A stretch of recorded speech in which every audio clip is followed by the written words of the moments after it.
It's hot. It's hot. Woo. Sir. Hot. When we build the new building right here, we're going to have a media room. And so it's going to have air conditioning, you're going to have seats, you're going to have a media studio. Don't tease us, He's gonna make Coach. us soft. Don't tease us. It's coming. We're going to hold you to that. Don't spoil us. It's coming. You guys, y'all heard it. Oh, man. Will you speak at the groundbreaking? Oh, speak of the groundbreaking. Absolutely. 4 times the crowd. That's Absolutely.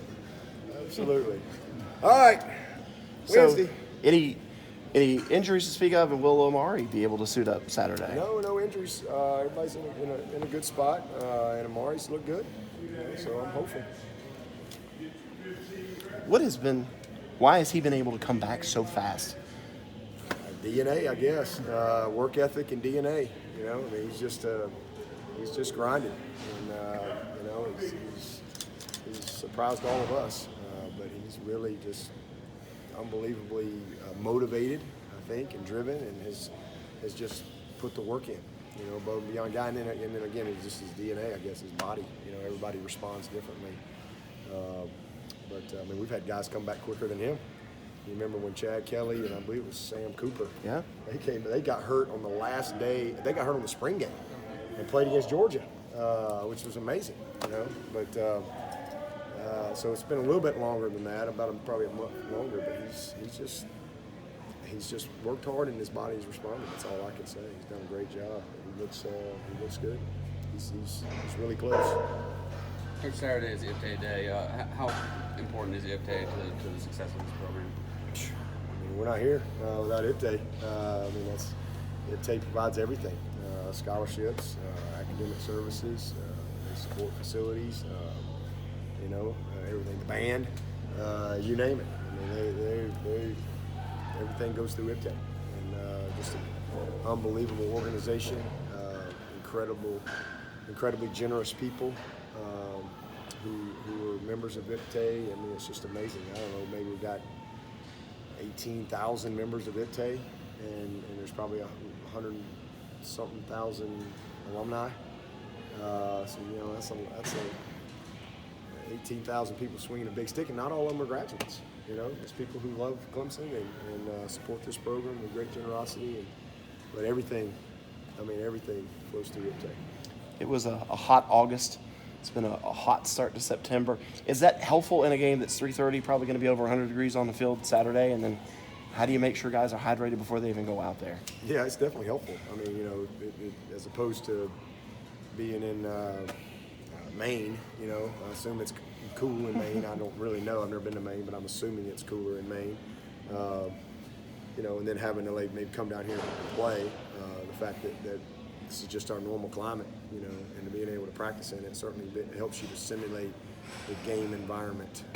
So no doubt about it. And these are tough days. I mean, Saturday's going to be a tough day, and our Tuesday, Wednesday practices are tough.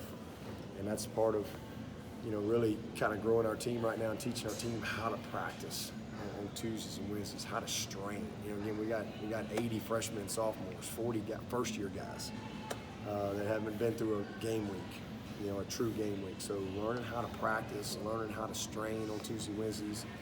And, Wednesdays is a 2-minute day. We finish 2 minutes at the end of practice, and just kind of like a game, fourth quarter, end of the game. It's been a long game. You're tired. And so, I think the heat definitely helps us to simulate, the elements. But at the end of the day, we just got to be ready to put it all together on Saturday. Is Kellen the guy who came to camp here back? He did. What He is did. He just was like a in and out. I mean, he was an impressive guy, a guy we really liked, a guy we offered. But was here like one practice, and so I got to see him throw just a few minutes, and he was gone. So, but a guy we really liked a lot. He's a great player. Does Chase ever talk about going head-to-head against him in high school? No, he hasn't. Did they play him? 2016, I believe. He's out in Texas somewhere. But IMG. Yeah. Grayson. I don't know. Much of a different player is Isaiah now than he was against A&M a year ago. Simmons? Yeah. Oh, night and day. He's night and day. Last year he was a first-year starter. Redshirt sophomore. Kind of learning what to do, and he just knows so much more. I mean, our whole secondary is different than we were this time last year. I mean, we played the first game against Furman, played the triple option, and then we go out there and played really good for about 3.5 quarters, and then we just didn't execute well in that fourth quarter. And again, it's one thing for them to make competitive plays, but we had some guys running wide open where we bust some things. And so he's just a totally different guy, just a much more knowledgeable, confident, consistent, down in and down out player. How much different or better has it been preparing for Texas A&M this year, just having a full season of game footage with the same coaches and the same players? A lot better, because again, you're watching all their tape. You got a season, to study, and they'll have wrinkles and they'll have some game plan stuff, and they didn't do anything last week, so we didn't really get much out of that other than watching personnel and some of their base stuff. But we know their base stuff, so they'll have wrinkles just like we will. That's just part of football, part of game planning, but you at least know what their identity is. They're not going to change their identity. So and then again, being able to watch, like I say, 13 games of tape, and really watching those kids that are back, that helps you. This is helpful for this young team. Start out ACC opponent, SEC opponent week 2, go on the road to Syracuse week 3. There's no gimmies in there. No, we got it. We're in a rocket ship, man. I mean, we're not in a air balloon, slowly lifting up here and enjoying the view. I mean, we're better buckle up. Here we go. But yeah, it's good. I mean, I think it's gonna make us better. We're jumping. We've got one conference game on our belt, and now we're getting into division play next week. I mean, this is one of the best teams in the country, and there ain't no doubt about that. I mean, I have no idea. I mean, they got us ranked number 1, and I mean, who knows what we are? We haven't earned that. That's just what people have nominated us. So nobody really knows anything about any team right now. But I think we're one of the better teams in the country, and I think they're one of the better teams in the country. So it's a really good matchup early in the year. Not a lot of room for error.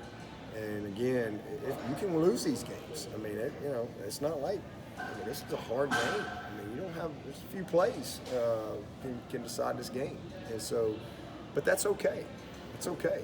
To me, I've always felt that way. You've got a chance to grow and get better when you expose yourself to really, really good competition early in the season. And so that's what we've always done. That's how we built our team. We've won a bunch of them. We've lost a few along the way too, but it makes us better. And whether we win the game, lose the game, this will make this team better and give us an opportunity to grow, for the rest of the season, for sure. Coach Fisher played quarterback for Terry Bowden back at Sanford. Has Terry told you any good Jimbo stories No, back in the day? no, he hadn't. He's just been working. It seems like y'all have sort of become the hub a little bit for these teams on the coast that are dealing with these hurricanes. How did that come together? Oh, Coastal coming in? Yeah, they just called Woody. I don't know who reached out to Woody. I assume maybe one of their ops guys or something. And so yeah, I mean, anytime we can help. I mean, we've got a nice facility, so we're fortunate and blessed, and so it's great to be able to help. Somebody.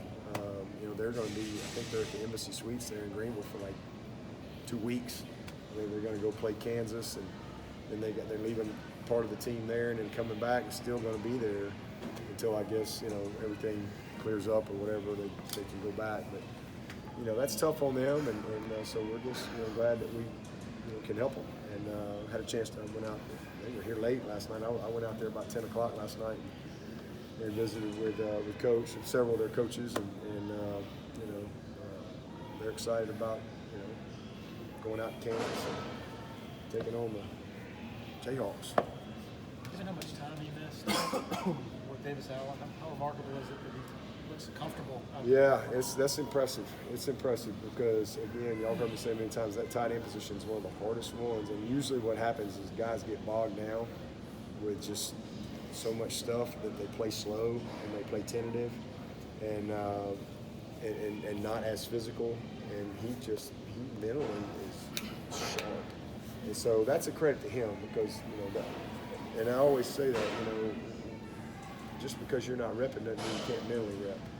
And so he's really worked hard when he wasn't physically getting any work to keep up and to study and to learn the system. And so when he was able to start taking the physical reps, he can line up, he can function, and then he's just a natural football player. You know, he's a very physical kid. He's going to help us. I was as impressed with him as anybody in that game Saturday or Thursday. Just the way he moves, and again the way he covers guys up. He's a naturally physical guy, and he just has a feel for the position. He has a feel for the game. So it's very impressive considering how little work he got, and the fact that was really his first scrimmage work. Jalen had the big catch in the seam. Yep. Did he grade pretty well with his blocking? Then? No, he didn't grade very well. He not what we need him to. He did fine, but we need him to grade better. And it's just little things. He had a nice play on the catch there, but you got to complete play. He's just still learning. But he's doing so much better. I mean, he's one of the most improved guys we got on this team, without question.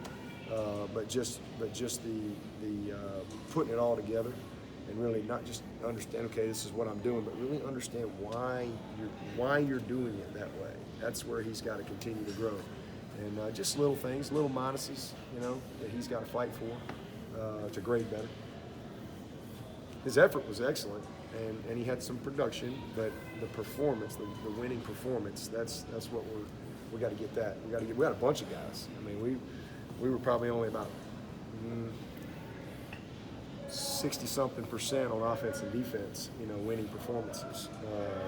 But we grade them tough. I mean, our effort was great, and a lot of production was there, but as that margin for error gets smaller, you don't have as much room for error. So our winning performances have to go up. And we don't ask anybody to be perfect.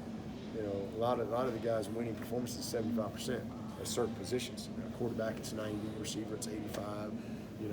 So everybody's got a grade.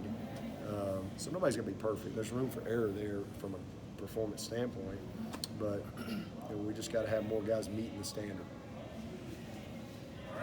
Thank you, Coach. Okay. Thank you.